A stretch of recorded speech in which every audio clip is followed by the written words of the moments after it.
Welcome to Not Milk Never Milk. Subscribe if you're lactose intolerant. You begin by verifying basics so we avoid wasted steps. First, confirm you have an iPhone XS Max and update iOS if an update is available. This fixes many software bugs. Make sure battery level is at least 20% and remove any screen protector or case that might block true depth sensors. Restart the phone to refresh services, then open Settings and go to Face ID to reset existing scans.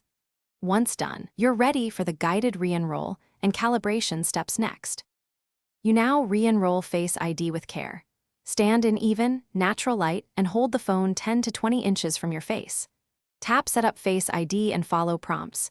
Move your head slowly to complete both scan rotations so the true depth camera captures multiple angles.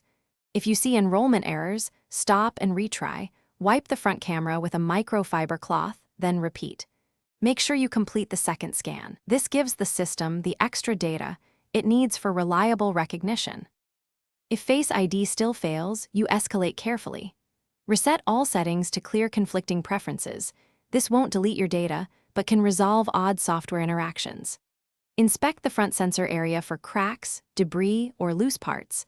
A damaged true depth module often causes persistent failures. If you suspect hardware damage, or if resets don't help, back up your iPhone and contact Apple support or an authorized repair provider. One key troubleshooting tip: test Face ID after entering DFU or recovery modes only with guidance from support. Don't attempt deep hardware fixes alone. Thanks for watching. If this was helpful, leave a like and consider subscribing. See you next time.